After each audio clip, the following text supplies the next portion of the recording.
By the end of Martin's life, he was moving ever closer to Malcolm's train of thought. He recognized how bad the North was compared to the South in many ways, and worse. And it was 1957 where he publicly comes out against nuclear weapons. And again, he is saying these things of like when he's talking to students at Spelman or the Black Pastors, what does it matter if we're integrating lunch counters and then not worried about the world in which we're integrating? What does it matter if we finally achieve all the social justice if then we're all dead from nuclear war? That makes absolutely no sense. So he got it.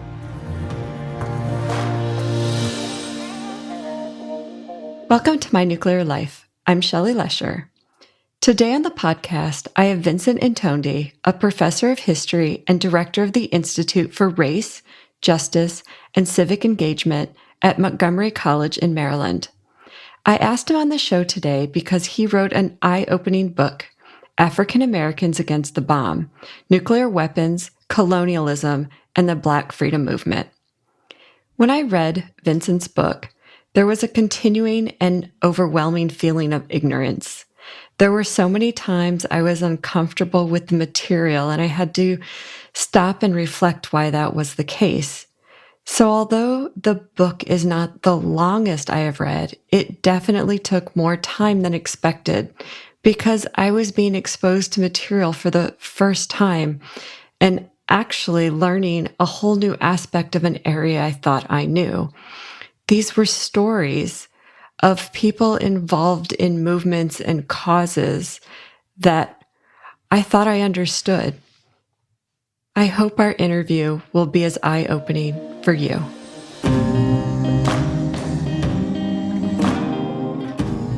Vincent and I discuss a variety of topics, but even more are covered in his book and in much more detail. So please, if this conversation interests you, get yourself a copy of his book. When I teach my students about Hiroshima, and when you get to the ground and you tell the college students what the bomb actually did to people, the thing they say mostly is, why didn't anyone tell me? They're shocked that there's this big gap in their education. When I read your book, that is what I felt like. The whole entire time, I felt the exact same thing. Why didn't anyone tell me this? It is so important, but no one told me.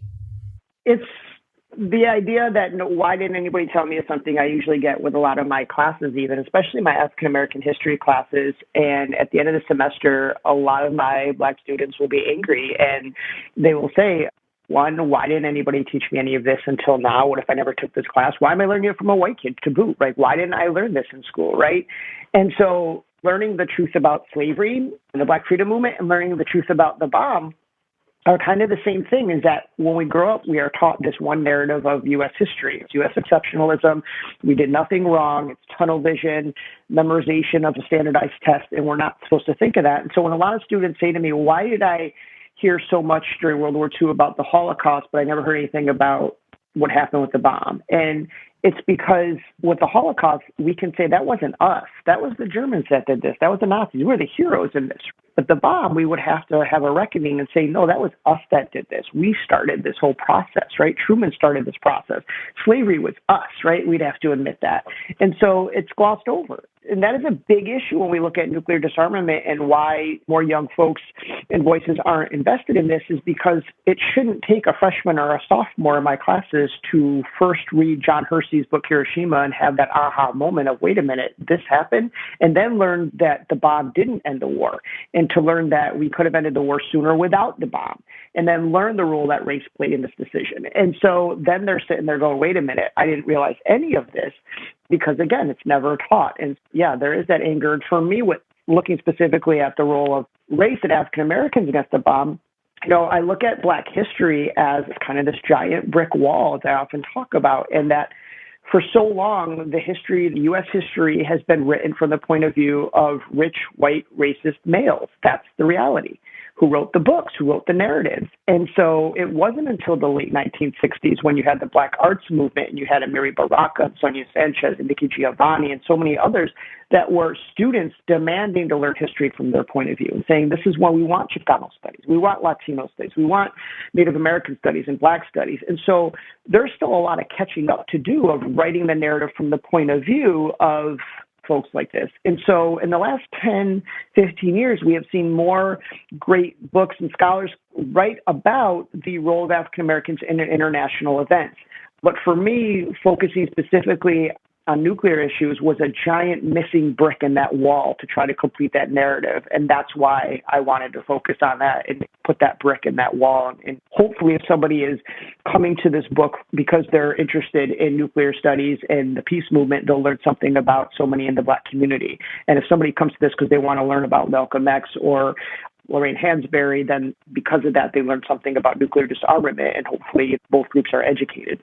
Yeah, I came to it from the nuclear side, and so many things that you talked about, I knew. I knew about the Women's March for Peace. I knew about the large movements, but I had no idea about the role that African Americans played in those movements because they weren't written from that perspective. So it was so interesting and so educational to hear about it from that side.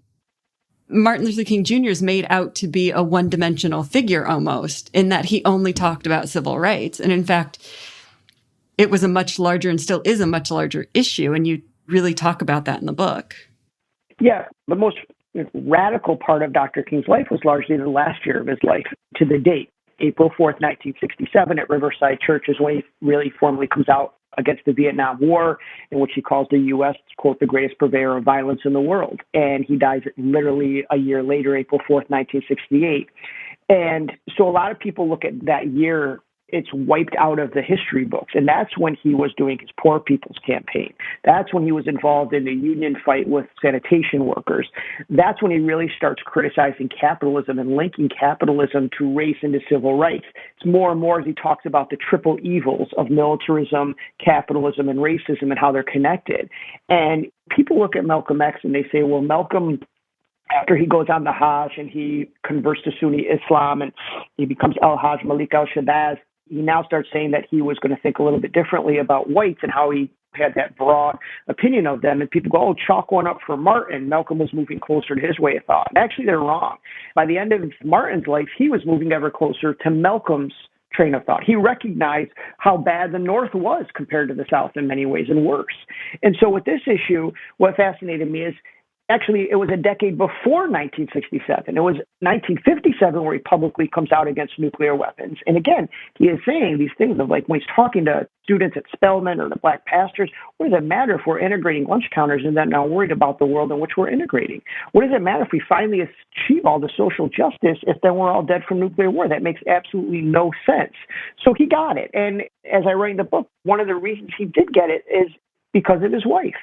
Coretta Scott King was a long-seasoned activist dating back to her days at Antioch College. She had been in Women's Strike for Peace, Women's International League of Peace and Freedom, and she firmly believed that the peace movement and the civil rights movement should be connected and are connected. Now, Martin paid for that. Many in the civil rights movement, when he did this, turned their backs on him. He's everybody's liberal darling when he's saying we should just use the same water fountains. Fine, sure, go ahead. But when you're saying now there's something wrong with capitalism, there's something wrong with our military policies and nuclear weapons, no, now you're a communist. Now you're an enemy. And so he got it from all ends. He got it from people in the civil rights community. He got it from the media. That last year of his life was the first year in 10 years he didn't make Gallup's poll, the 10 most admired Americans. He couldn't get a single speaking engagement at a college or university because they said he'd been in jail too much. He didn't have any money. Every money he had from book sales and things he gave to the civil rights movement. And that's when you see in that last year when he's talking about these issues more and more, that when he goes around, people are calling him a communist and a socialist and a lot of the same threats that people lobbed against Obama when he was running for president. That was the danger. We saw when you gin up this kind of hatred, what it can do to one individual. That was the scary thing. But I just think that it was an amazing act of courage and strength and intelligence to say, look, I can't sit idly by on nuclear weapons, especially when they're being threatened or have been used on my people, on people of color. And this wasn't a new idea for him. This idea, as far as connecting nuclear weapons and racism, has gone back further than Martin Luther King Jr. Yeah, he was just following a pattern that had been set since 1945. I mean, if you look in the Black community, of course, nothing's a monolith. This is not to say everybody in the Black community thought the same thing, of course. But in 1945, when the bomb is dropped, there are those in the Black community like Langston Hughes, or W.E.B. Du Bois, Paul Robeson, others. They didn't wait for some organized peace movement to happen around the bomb. They were just speaking out, and they were the first to question the issue of colonialism. Some of them were the first to question Truman's own racism, which they were certainly right to do. Truman is not the most racist president we've ever had, but certainly one of the most. I mean, if you look at President Truman's diaries or journals, letters to his wife, Bess, he rarely ever refers to African Americans as anything other than the N-word. He admits that he has race prejudice. In interviews, he brags that in his family, he used to get his wedding presents. He used to get slaves to start for the housekeeping, to start out your life. His mother openly supported the Confederacy, and when she visited him at the White House, said she'd rather sleep on the floor than ever step foot in Lincoln's bedroom. And he actually sent a $10 check to the Ku Klux Klan to join, but they sent it back to him because he refused to fire Catholic workers in one of his businesses in Missouri. So there's no question that race played a role in Truman's decision here. Of course, we don't hear about any of this because all we ever talk about with him is desegregating the military. So therefore, he must be on the right side of this, which clearly he wasn't. So Langston Hughes was right to call him out in the Chicago Defender and say, well, why did you not drop this on Germany or on Italy? Why are people of color? You know, they were right to question his decisions.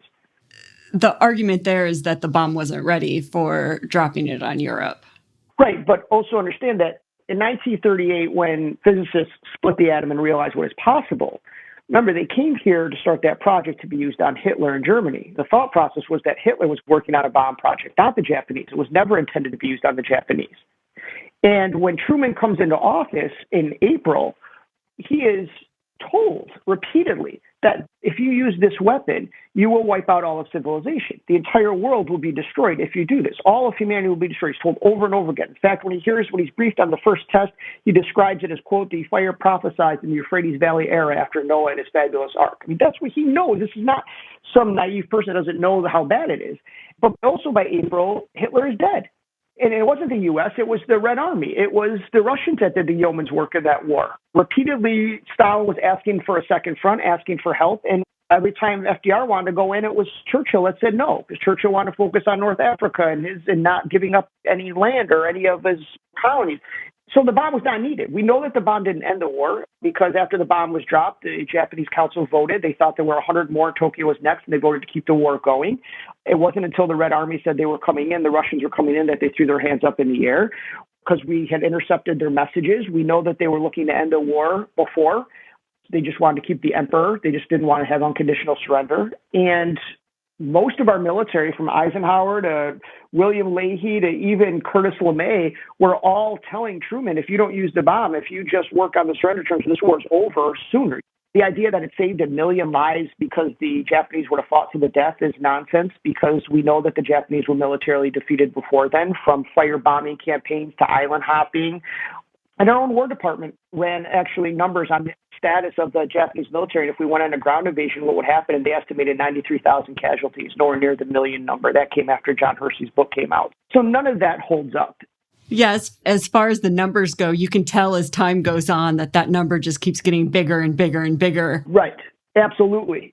Until it's acceptable by the population. Right. Like, absolutely. a million, that's a good number. We'll accept that. And George H.W. Bush at one point said in an interview it was 6 million. We've heard millions with a plural. And also when you look at how the Japanese are treated versus Germany and Italy during that war, in our media, we're very careful to separate fascists from Italians. We're very careful to separate Nazis from Germans, but not Japan. After Pearl Harbor, the entire country was guilty. They're all looked at as yellow vermin and rats and roaches and these types of things, because if you're going to have this kind of violence, they can't be human beings, right? You know, if you're going to commit violence on this scale, they have to be something less than human to justify it to yourself and to others. And so it is quite different, the response that we have to Japan than we have to Germany or Italy. At this time, there are a lot of African-American papers as opposed to, kind of the mainstream white papers. Did the African-American papers describe the situation differently than the mainstream white papers as far as how Japanese people were described? Yeah, so there was a split in the Black community. It wasn't the racism that you're talking about here, but looking at the Chicago Defender, the Pittsburgh Courier, the Baltimore Afro-American, what you see is when Pearl Harbor happens, the NAACP comes out with 100% support for Truman for the war effort. There's the Double V campaign. There are African Americans coming out and saying in the papers with headlines, we're 100% in for the U.S. And part of that was they're thinking we need to distance ourselves from the Japanese to show all people of color aren't connected. See, we're American here. Like, we can put on the uniform and sacrifice. And if we do this, then we're going to be treated with respect when we come back. And of course, that never happens. That's a gamble that they try since going back to the Revolutionary War.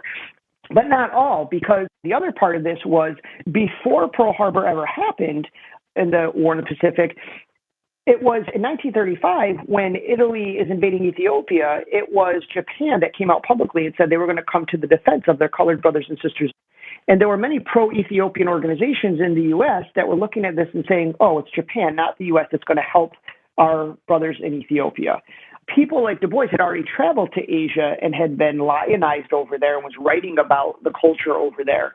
There are groups like the Nation of Islam that even today refer to themselves as the Asiatic black man and feel there is a connection there between Asian community and the African American community.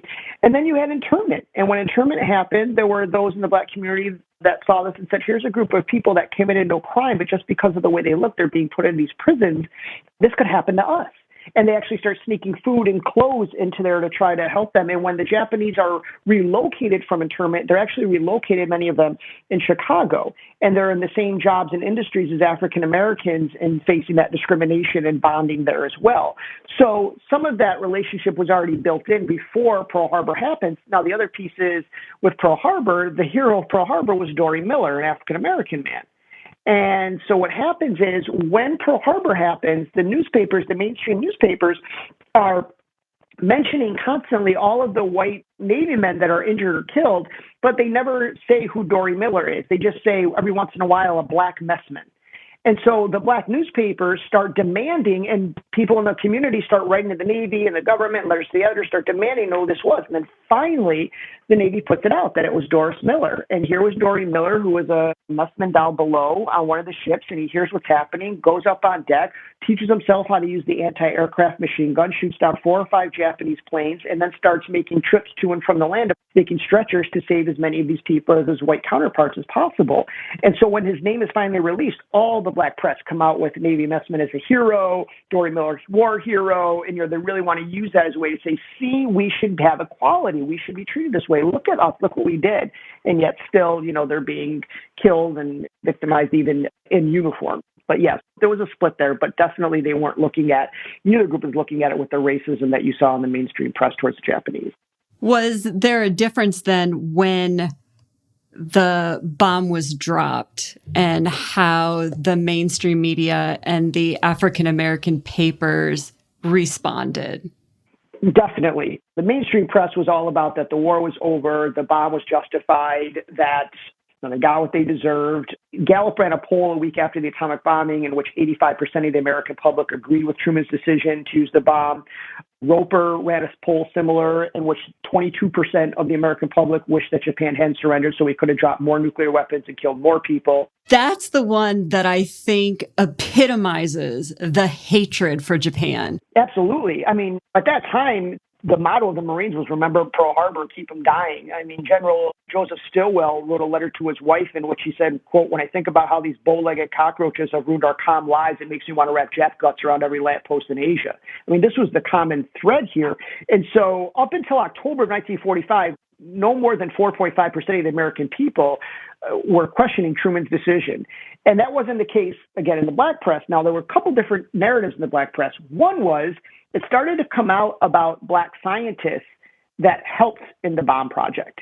But when you go and read those stories or the headlines, they're not praising the bomb, they're praising the scientists. So what they're saying is black mathematicians, black scientists helped the war effort, and it's all about their degrees and how they worked side by side with whites and how they were patriotic and intelligent. So again, it's more about shouldn't we be treated with equality since we are showing you we're as equal to whites, not praising the bomb itself. And then when I started going through letters to the editor to see what rank and file people were saying, beauty shop owners, truck drivers, business owners, and again, I didn't find anybody that was saying, yes, we dropped the bomb. There were those that were saying they were glad the war's over, but most people were either saying we let a genie out of the bottle, it was the wrong decision, we don't have enough religion to save ourselves. It was a very apocalyptic, scared narrative that came out.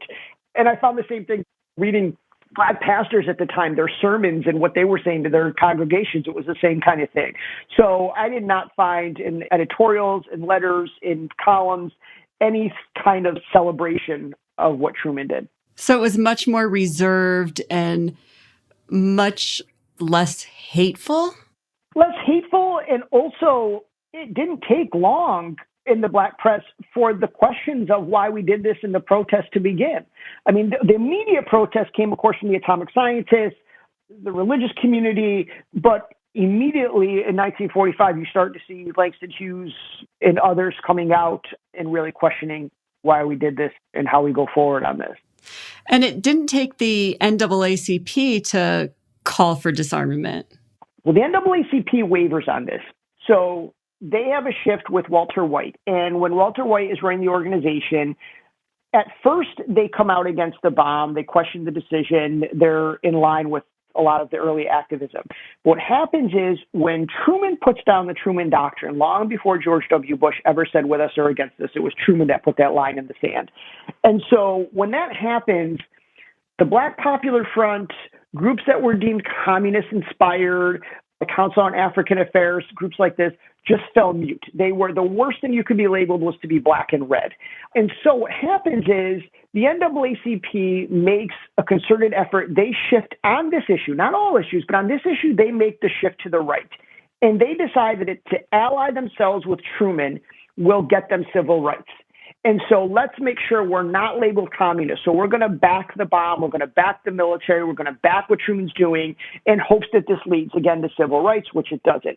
So in the midst of all that, they end up, of course, kicking out their own founder, W.E.B. Du Bois. Du Bois ends up having fights with the more conservative NAACP at that time. Du Bois is moving further to the left with Paul Robeson and others. He does not see peace as a bargaining chip. He is looking at Korea and saying, we're going to do this again on a people of color. He is looking at nuclear testing. He is looking at this and saying, no, I need to focus on this. It's absolutely connected here. But the NAACP didn't want any part of that. And so that's where that split happens. But again, on other issues, they stay focused. But on this one, they do shift. And that is largely because of HUAC is then going to be coming, McCarthyism is going to be coming, and to go out and be anti-nuclear was now to be labeled pro-communist in this country. So there's a real price to pay to fight against nuclear weapons. This idea that, and this was another thing that really I wanted to do with this book and working on a new project as well, is there is this common narrative that nuclear disarmament has always been and will continue to be a white, middle-class, mostly male issue. And that's just not true. The facts just don't hold up. What I did in this book is showing you that, no, African Americans have been there. Women have been there. The LGBTQ community has been there from the very beginning. Even when I went on the book tour originally when this came out, I would have white people in the crowd that were in these peace movements back in these times, and they would say, you're lying. I never saw Black support. I never saw it. And I was like, you weren't looking. It was always there. And so here we are on the first day of Pride. And when you look at Langston Hughes and when you look at Byron Rustin, when you look at Lorraine Hansberry, when you look at Leslie Kagan, and there's so many people of this community that saw the connections there, whether it was through gender, whether it was race, inequality, and just saw and were active in this movement. It's stunning how they're just completely marginalized and ignored when we talk about this issue. Do you think that these activists are overshadowed because of the white people involved? Do you think that they're underreported in the historical record? Or do you think that they were fighting racism within these organizations, or kind of a mixture of everything? Right. It was all of it. For a long time, writing about the history of African Americans and this narrative has mostly only focused on what was going on in terms of civil rights. It was very one-dimensional. The textbooks would have their nice, neat little categorical boxes. Here's King, here's Rosa Parks, there's Black History Month. Okay, we covered that, instead of looking at other places and avenues. And then, yes, you had racism within these groups. So a lot of African Americans that wanted to be involved in the peace movement were facing this internal racism, especially when it came to like Women's Strike for Peace, Women's International League of Peace and Freedom, and things like that. And then you also have being marginalized. So, if we're looking for that, there's no greater example than Bayard Rustin. Here's Bayard Rustin. You wouldn't have had a March on Washington without he's arguably one of the greatest organizers of the civil rights movement, of the Black freedom movement. But Bayard Rustin has been marginalized not just out of the narrative of nuclear disarmament, but also of African American history because he was gay. So he was shunned. He was iced out of, they wanted him on the sidelines for whether it was the March on Washington, other things. People said King shouldn't be associated with it because he was gay. He was hated for a lot of that.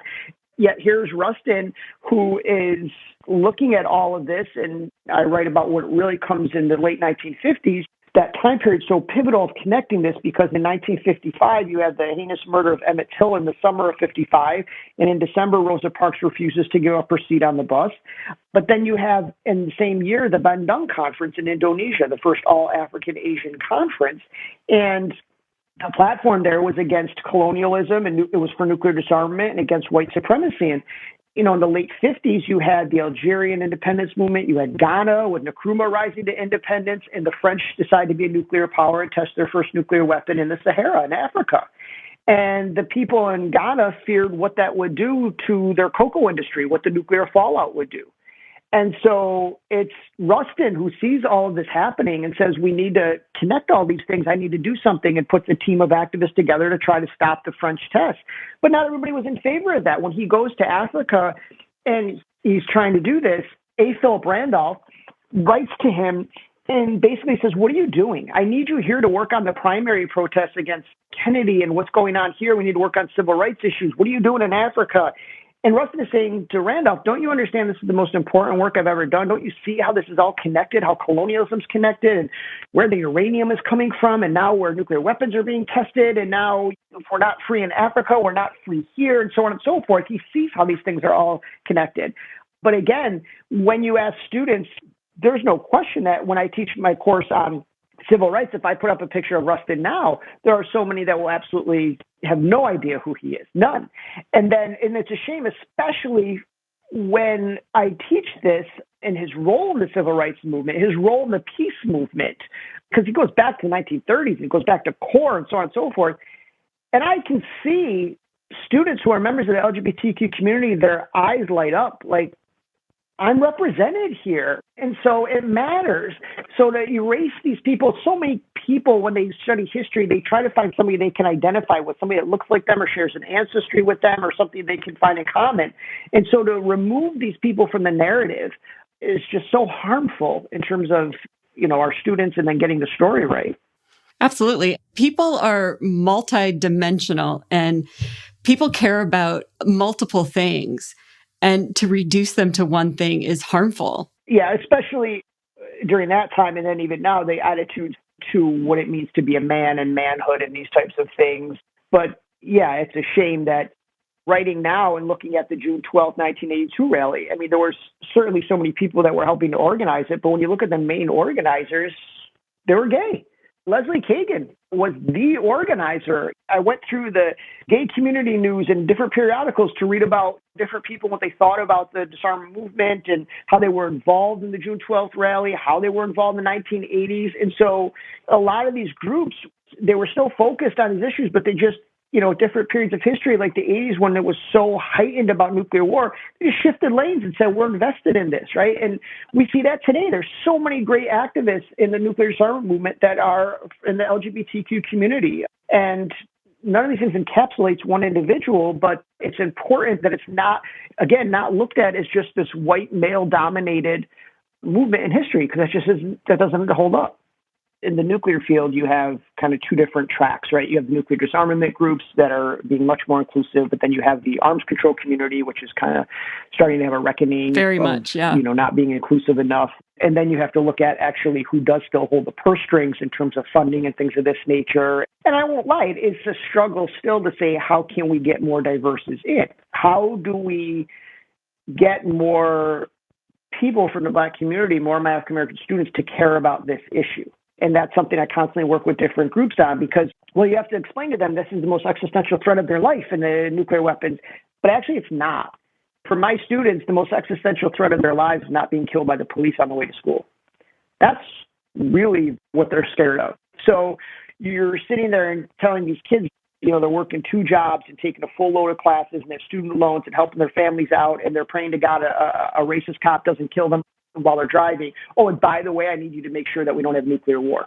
So you got to figure out how this is going to relate to them and why they should be invested in this issue. And that's going to take all different approaches and work, because a lot of these issues I just mentioned have always been there, but why was there more of an uptick at certain points than not, and so on and so forth. And so that's something I'm constantly dealing with. There were a couple of different threads in your book addressing this. And one was in the early fight, it was a definite connection between nuclear weapons, colonialism, and Black freedom, that these things were all connected. And then later on, there seemed to be more of a specific connection. If you have this massive defense budget, then you can't fund other things like jobs, housing, healthcare, all of these social programs that are going to help yours and my students and us. Right. Or wipe out all student loan debt. Yeah. Yeah. The colonialism issue, one thing that I've seen, especially over the years of teaching students, so many of my students being from various parts of Africa and teaching African-American students, is at various times in our history, there's been a strong Pan-African anti-colonialism sentiment in the Black community that I don't know if it's still there in some places today, especially my young students. And so, when you look at the 1920s with Marcus Garvey and the creation of the red, black, and green flag and that connection to Africa during the Harlem Renaissance, when you look at the 1960s, when you look at the Black Power movement, there's that connection with Africa. There's a connection with what is happening in Africa and what's happening in Cuba, what's happening in Vietnam. There's an international focus and connection there. You see it in the Black arts movement. You see it in the 1980s with the African medallion. You see people wearing the red, black, and green flag. You see even in hip hop, there's African Bambaataa and the Zulu Nation. There's all sorts of Pan-African themed music even. And so we don't see that as much. I'd say the one area we still do see that connection with it is with Palestine. But that is something that is, I think, lacking in terms of that anti-colonialism. In terms of the economic conversion piece that you mentioned, you're absolutely right. Especially in the 1980s, we see that. And so it's part of that is education. Do people realize that we're going to spend $1.7 trillion or so in the next 10 years on nuclear weapons when we have enough to end the world multiple times over? And then where could that money be spent, and explaining where that money could be spent. So that is certainly something that we need to do. You think about how you can educate folks and how people can get invested and realize that they're part of that. So, yeah, I think there's multiple ways that we need to work on educating and highlighting, but it's also branding. When you look at the climate change movement, why do the young people gravitate towards it? Well, first of all, it's tangible. They know what the problem is. They know how they can solve it. They had Keystone Pipeline, which wasn't the be-all, end-all, but it was tangible, something they knew they could fight, and if they could win, Standing Rock, there's those kind of things. That's a little bit more difficult to do with nuclear weapons. Kids aren't going to, ICBMs, no first use. That stuff just is abstract. I remember when I was a young kid, it didn't mean anything. Nobody's going to be crazy enough to use them. So you have to find different ways in. You have to find ways where they should be invested in this and how you're going to kind of get them in. And a lot of that is just branding and marketing and not making it boring and corny and, realizing why it matters. That's a really good point. And I think what's hard is you're going up against the weapons complex. You're going up against the machine that is the defense. And you go and you protest an ICBM and you get thrown in jail because you're trespassing on federal property. So it's not just that you're going up against a company with shareholders. You're going up against this machine that will just eat you alive. So how do you protest against that? Godzilla, basically. Yeah. The piece of the military-industrial complex also becomes a part that you're battling with in terms of a jobs program. So I remember being up in Syracuse, New York, and giving a talk on this, and there were many people in the crowd that said, I agree with you. I'm not in favor of nuclear weapons. I'd love to see them all be gone. But I work for Lockheed Martin. That's the only employer in this town. So I don't care what I'm building. I don't care. It's a job for me. It's a paycheck. So find me another job. It's kind of like the same thing with coal miners and trying to find them a job outside that industry and explain that industry is dead and so on and so forth. So that's another thing you're dealing with when you have these contracts and they keep building these things. But finding that way in or finding how to focus on this, there's a lot of different ways. I am a big fan and supporter of the nuclear ban treaty. And because of not only philosophically in where it is, what it stands for, but also because it reminds me of the nuclear freeze resolution in the 1980s. And why the nuclear freeze resolution was so popular in the zenith, the height of our movement, millions and millions of people involved, was because it was easy to understand. We're not going to use nuclear weapons. We're freezing them.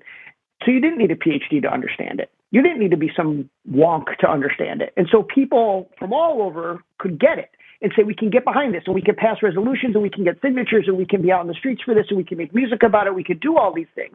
It's the same thing with a nuclear ban treaty, right? That's something that you could say, okay, here's the language of it. We can get behind it. The UN has a formal thing. Let's ban nuclear weapons. Let's do like what we did with landmines, what we did with chemical weapons. Let's do this. And I think that would have more success than, again, going after something like an ICBM or trying to explain those things.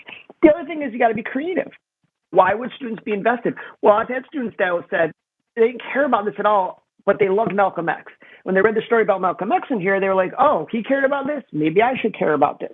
Or tying in athletes to this. We have the rise of socially conscious athletes. And so I often tell students, yes, we often think of Muhammad Ali. We think of the 68 Olympics with John Carlos and Tommy Smith raising their fists in the air. Now we think of LeBron. We think of Kaepernick.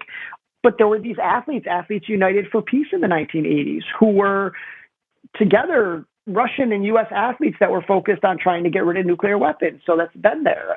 We talked about music, looking at hip-hop artists that have incorporated this in. Gil Scott-Heron, I didn't write about him in the book, but Gil Scott-Heron, we all know for The Revolution Will Not Be Televised, right? His soundtrack to the Black Power movement, if you will. But Gil Scott-Heron had a whole album called From South Africa to South Carolina. It was all about the Savannah River Project, which was producing nuclear weapons in Aiken, and then what was happening with South Africa and the white apartheid government having a secret nuclear weapons program with the help of Israel, and how these things were connected. And so it's highlighting those types of things that we need to think about to get more voices in.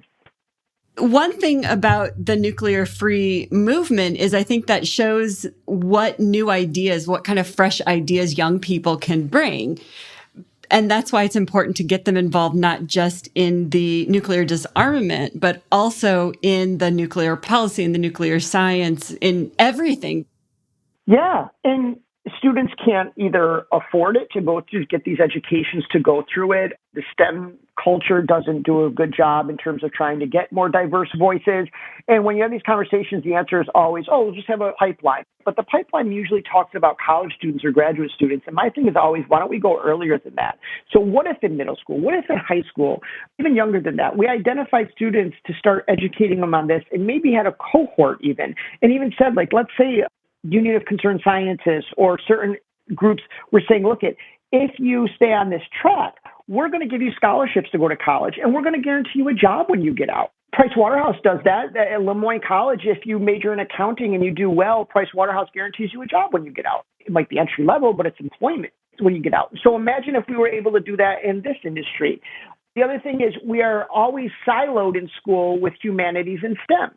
If you're in STEM over here, you're humanities here. Well, somebody that's a historian but also deals with nuclear issues, I don't obviously believe that. And so my thing is, if kids are going to take physics classes or chemistry classes, they should be mandated also then to take classes on the history of dropping the bomb. They should take classes on philosophy and ethics and things of that nature and put those together.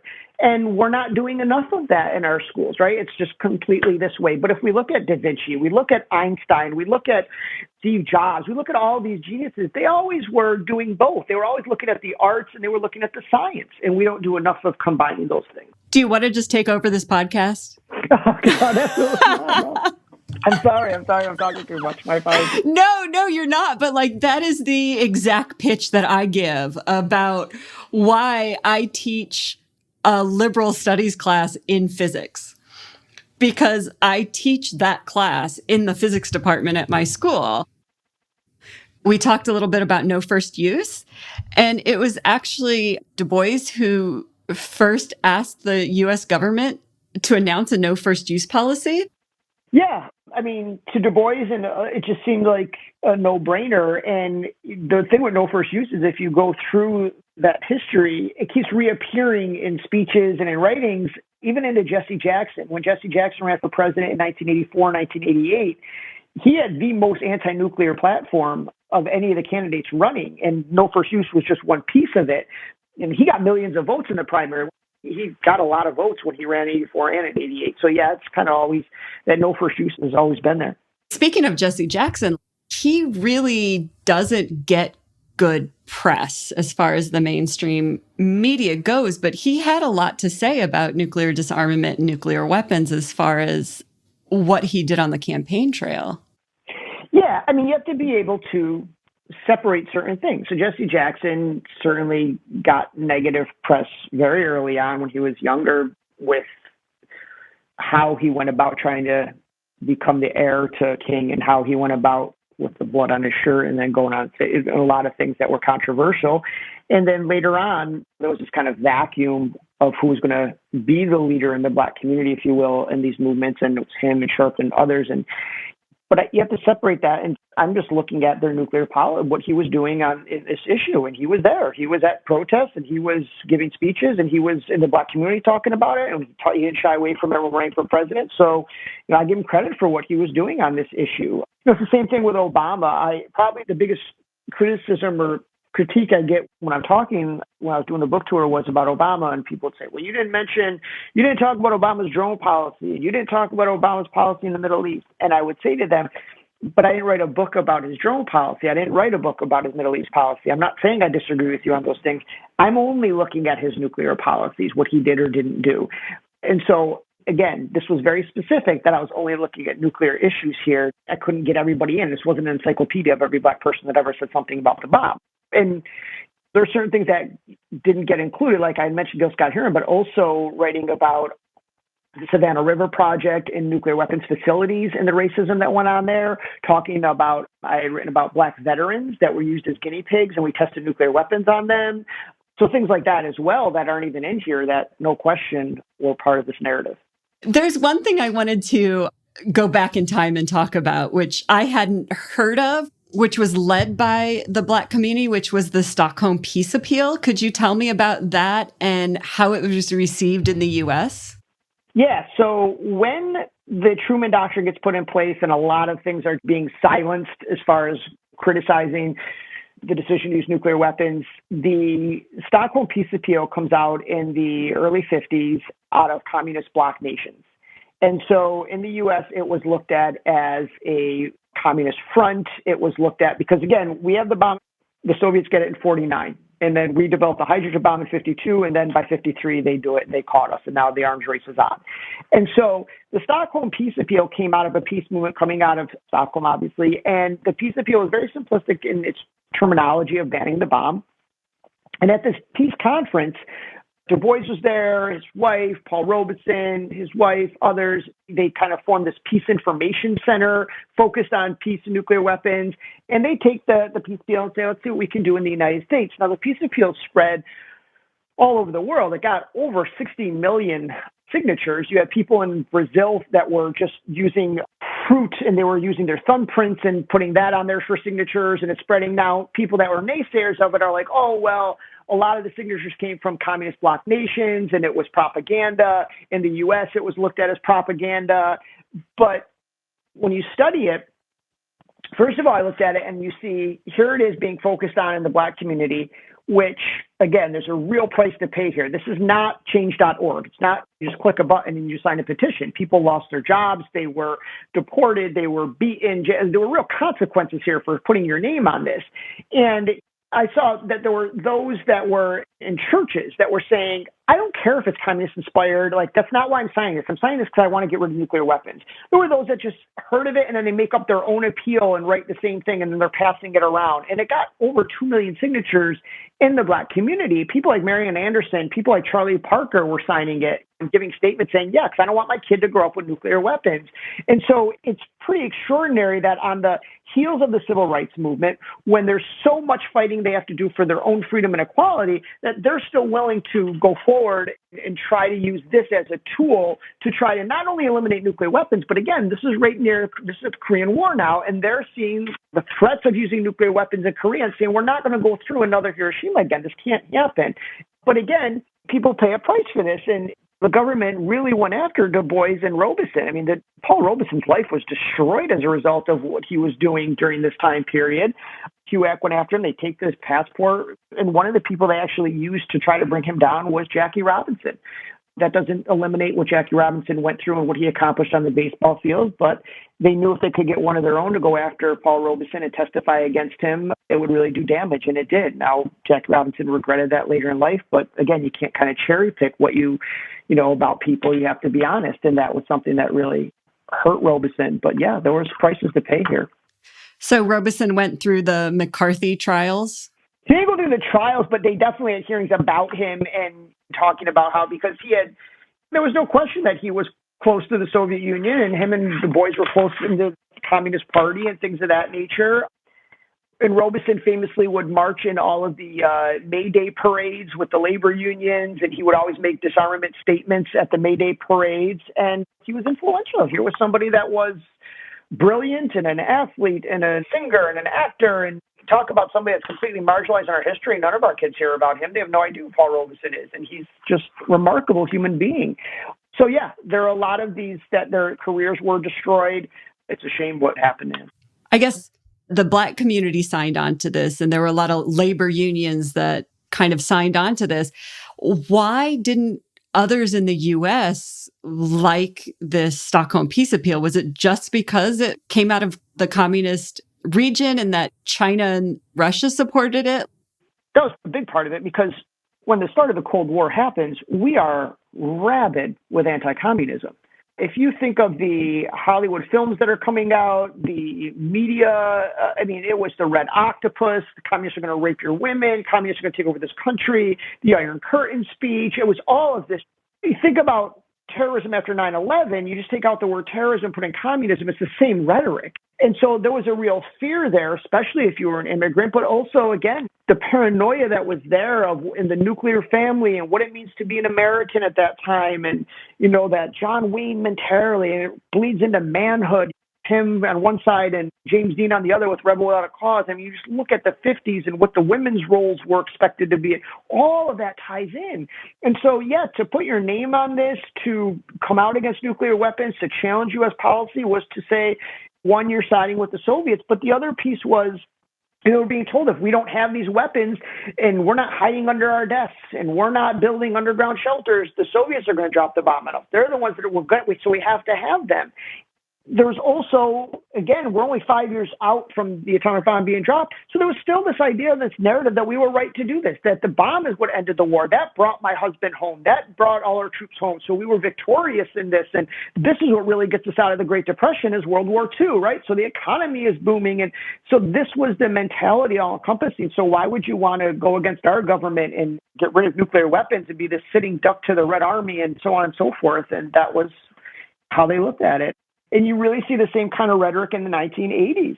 The anti-nuclear movement was kind of dormant coming out of the Vietnam War and just exhaustion in the 70s. And then when Reagan comes in, it's the same rhetoric and it's the defense spending. And if you look at Reagan's cabinet officials, when they're testifying to get sworn in, they're talking about a winnable nuclear war. They're talking about, well, if we just give every American a shovel, they'll be okay. We might only lose 10 million, but that's okay. We can come out of it. These are the statements they're making. So there is this heightened awareness, again, in the 80s, and the anti-nuclear movement kind of just reawakens and says, no, this is where you start the freeze movement. But again, it was the same kind of thing. You were either with Reagan or you were a communist. It's that same with us or against us mentality. We're almost starting to see that again now. 70 years after the bomb, and we're again starting to see we can win a nuclear war. Well, Trump, when he came in, Trump's had a fascination with nuclear weapons dating back to the 80s. If you read him in his statements and things of that nature, he has consistently had said, why can't we use them? I'm going to take out not just terrorists, but all their families. We should start nuclear testing again, which, of course, nuclear testing is not just abhorrent in a general way, but what it does to people of color from the Marshall Islands, French Polynesia, Australian Aborigines, Native Americans, and Kazakhstan, on and on. So when Trump came in, I saw in this country a heightened awareness about nuclear weapons we hadn't seen since Reagan. People for the first time started going, oh my God, he has the sole authority. Wait, the president can do this all by himself. Wait, there's nobody that's going to stop him. Nobody's going to tackle him if he puts in the codes and, all of this kind of stuff. And so I saw that awareness we hadn't seen from the 80s, but I didn't see the activism we had in the 80s and was like, why isn't that not the case? And what makes me nervous now is, yes, Trump is no longer in power, but we still have that the president has the sole authority. And so I don't think any one person should have the ability to end life on the planet, not Biden, not Obama, not Trump, not anybody.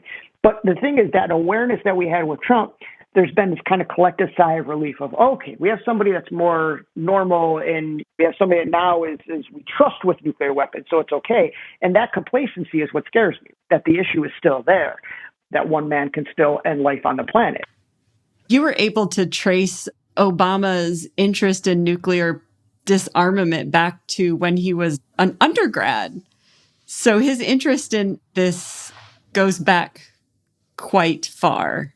Yeah. As a young student reporter, he was writing about these things. He wrote papers at Columbia about nuclear weapons. So it's always been on his radar since he was a student.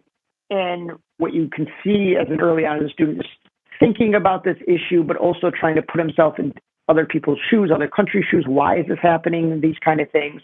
And then as a candidate, of course, as a state senator, he's talked about this. He then goes to, and he was the hardest part for me, no question, to write about because the book came out in 2015. He was still president. And the worst thing as a historian I could do was to predict something and he'd be wrong. But I knew I had to address it.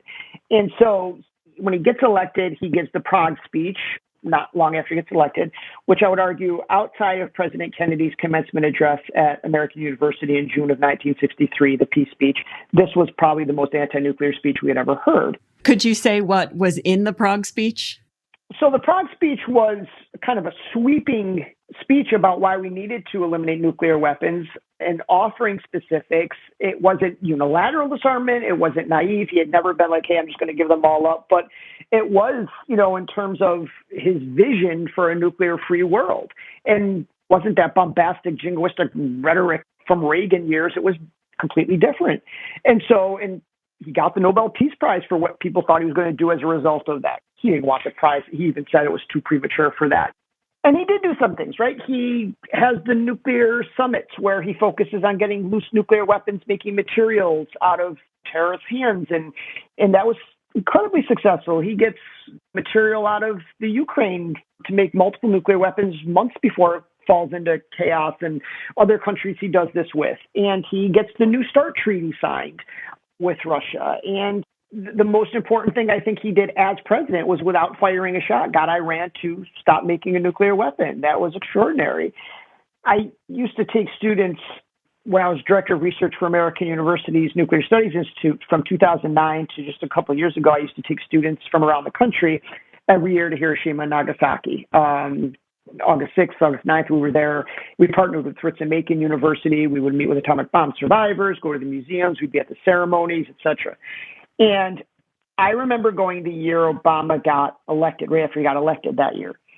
It was the first year he allowed for a U.S. ambassador to attend the ceremony on August 6th, Ambassador Ruse. The Hiroshima mayor started a campaign called the Obama Majority. So I was seeing all these Japanese people wearing Obama Majority T-shirts. And at one point, a group, they found out I was American. They handed me a stack of letters and said, can you send these to your president to thank him for what he's doing? And it was dramatic. It was the first time I felt proud of my president being in Hiroshima on that date. And symbolically, I think it was incredibly important that he was the first sitting president to visit Hiroshima as a president.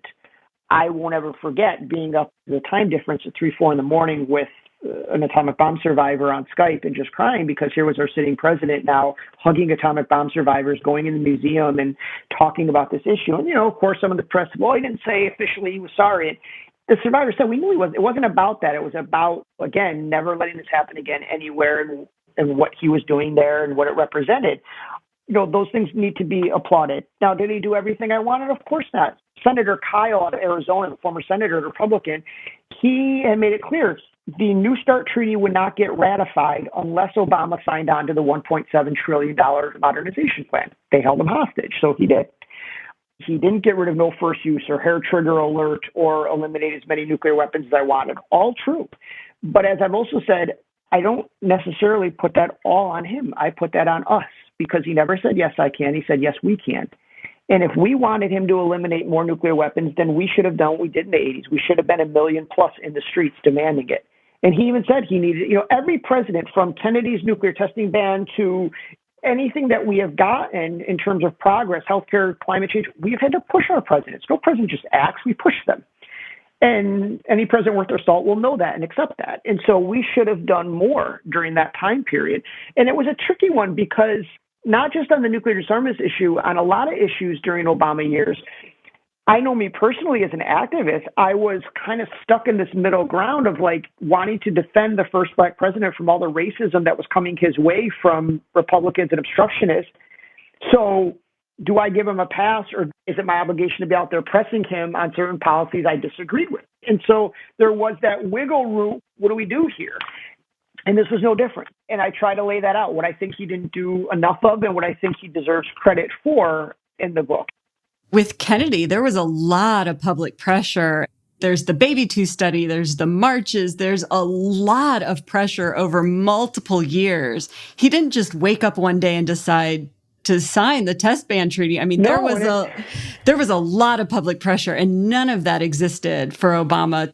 And in fact, Kennedy really, it's a tale of two presidencies, right? Kennedy, from when he campaigned up until the Cuban Missile Crisis, was very much a centrist president, if not a hard Cold Warrior, hardliner. It's after the Cuban Missile Crisis that he makes the dramatic shift to the left that we all hoped. It's after the Cuban Missile Crisis that he now goes all in on civil rights. Now he decides for a nuclear test ban treaty. Now he decides to end the Cold War, pull out of Vietnam, and promises never to invade Cuba. These things all come in that last year. It's not from the beginning. So yeah, he is pushed on all of these things. I marked my favorite quote. So you talk about Baldwin, and he chose to speak at Security Through World Disarmament. And he says, "What am I doing here? Only those who fail to see the relationship between the fight for civil rights and the struggle for world peace would be surprised to see me. Both fights are the same. It is just as difficult for the white American to think of peace as it is of no color."